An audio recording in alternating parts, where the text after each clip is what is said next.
Welcome back to Silver State Trains. Today or tonight is a exciting day. I get to start laying track. So I have cleaned, refitted the correct unijoiners to all my tracks. So it's cleaned and it's organized. I have every track piece that I need to build this entire layout organized right over there. I'll show you in a minute.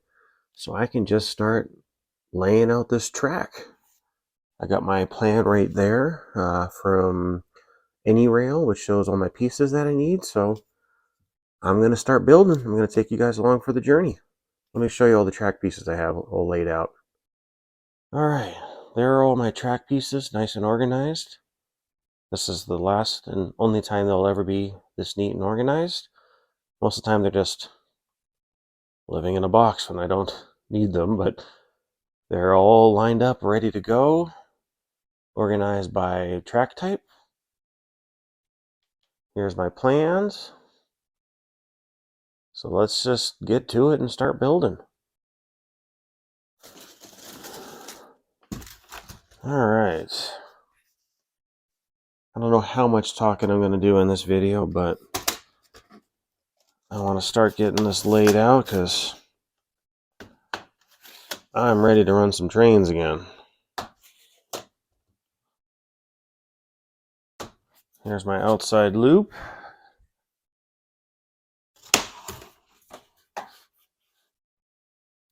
All right. Where's my inside track? Is that this right here? Yep.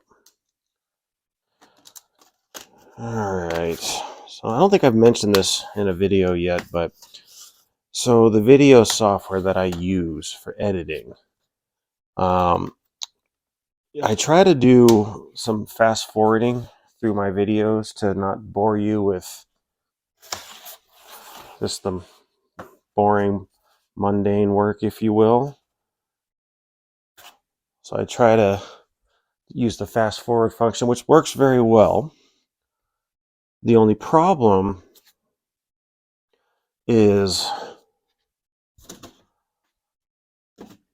I depending on the video, if I'm doing a lot of fast forwarding, it can kind of get a little weird with silence. So lately I've been leaving the sound on with the fast forwarding so that way it has some audio, because the video software that I use has awful audio selections that I can use for background sound or whatnot, or at least I think it's awful. Maybe I'm too old school or new school or no school, I don't know, but I'm not a fan of the audio choices that I have, so I'm working with that and I don't want to get hit with copyright. So let's see, 1, 2, 3, 4, 5, 6, 7, 8. So if you're ever wondering why it's kind of like that, I apologize. I don't have a lot of options. So my outside straight here before I hit the crossover is 820 dash, or the S248. So I have 8 of those for my front straight. So it's a pretty good clip, I want to say. All right, that one has some leftover hot glue. Pretty excited to use the crossovers. I've never used those before, so I think that should be pretty fun to try out anyway. Hopefully they're not problematic or anything. That's a nice long straightaway.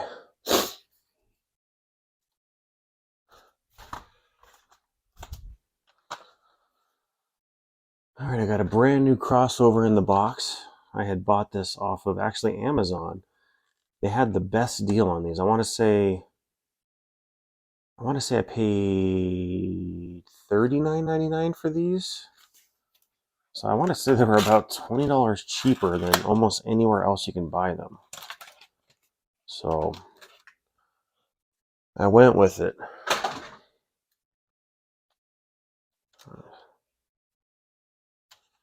Oh, it looks pretty cool. Okay, I can start putting in some switches.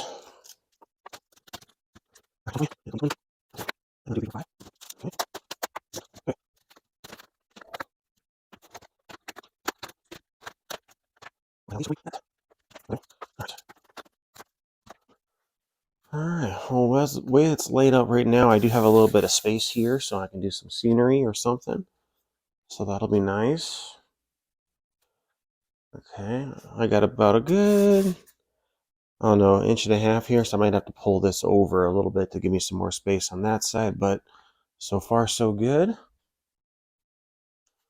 Alright. Is it yard time? I can do some of the changing out of the joiners here, since I know what I'm going to have to do when I start doing the DCC wiring. Okay. Alright, then what do I got? I need a 2020. 1, 2, 3, 4, 5. Well, I hope this yard is going to be big enough or useful. Excited for it. I made it a little bit bigger than my last yard. And I made a engine storage on this one, or whatever you want to call it, a little bit larger so I can store more engines or whatnot.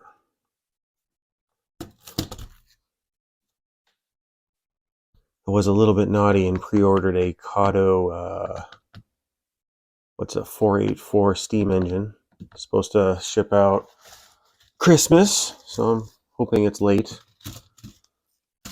but couldn't resist. And I need one of these and a left-hander.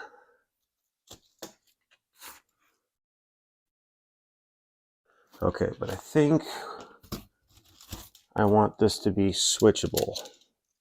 So that way when I kill the power, I can use the I can use the switch as a kill, if you will, so that way my sound engines will be dead on the track.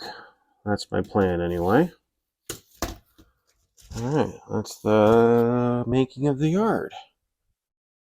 Alright, so my first leg of my yard is 8 284s. Yeah, no, 248s long. So 1, 2, 3.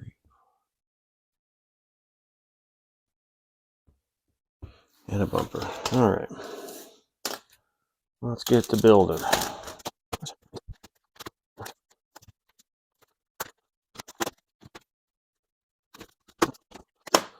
Whew, this is going to be a long yard.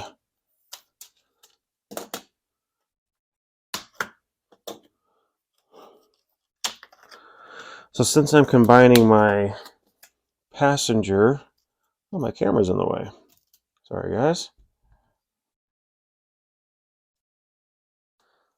Since I'm combining my passenger line with my freight line, I wanted to have a spot to store some of those if I needed or wanted to. I don't know. I'm still trying to figure out what I want in a layout. Figure one day when I grow up, I'll figure it out. Okay, so somehow, some way, this is supposed to be perfectly lined up. A perfect, beautiful world, right?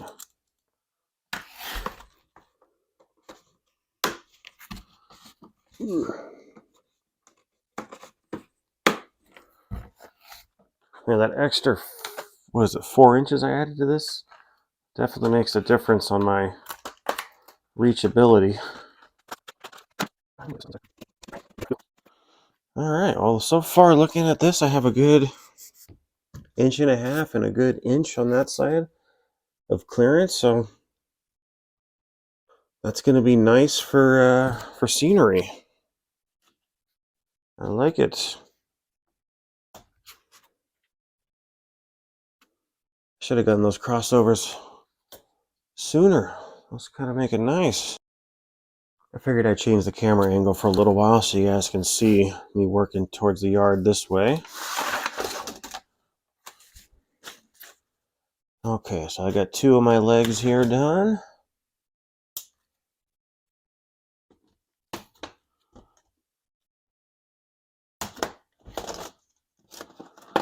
So I don't know how you guys clean your track, but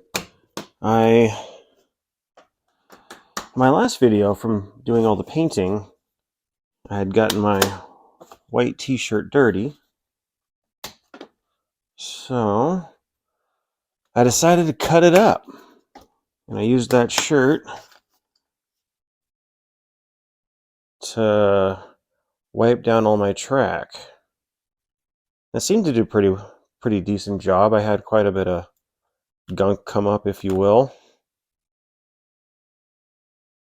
It was enough to turn some of the shirt kind of black a little bit.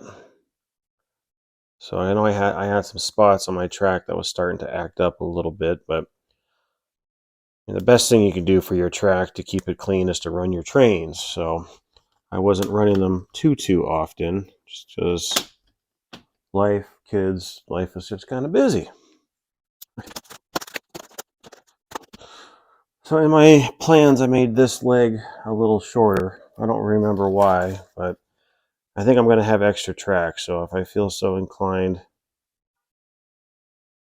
to make that longer, I can. 2150. Okay. Okay, this one I'm not going to isolate because these 2 right here are going to be my engine, storage, what have you. So I'm going to leave them so I can kill the power with the switch. This one's partially isolated. I need to take that out. Because I want this to be, when I kill this leg, it'll kill the entire thing.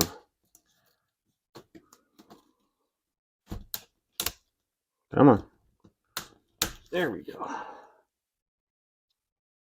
You good? You're good. Alright. Thinking that'll work. So when this switch is thrown, it'll send power here, and then I can send power to either one of these, but when I throw that switch, it'll kill this entire leg. At least it's making sense in my head right now.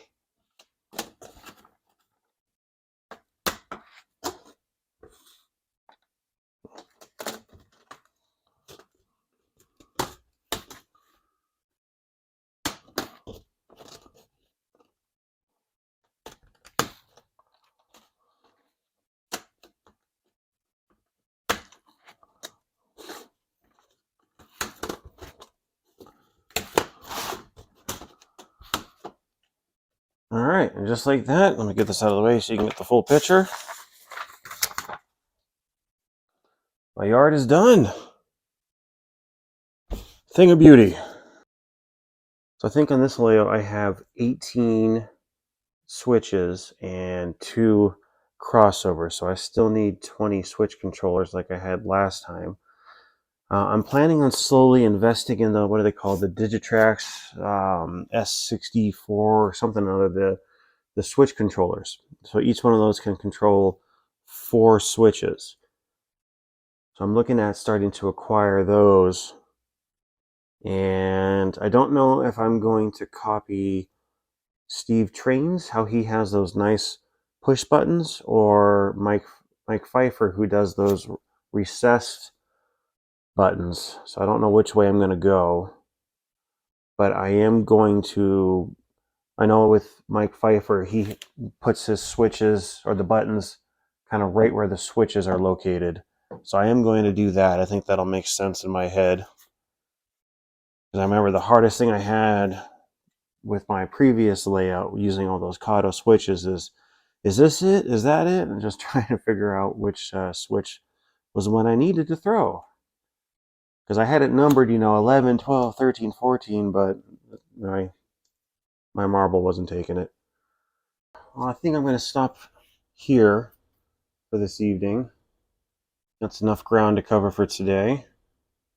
So with that, hopefully this video wasn't too boring for you guys, just watching me lay down some track. But I appreciate you guys watching. And with that, you guys have a good one.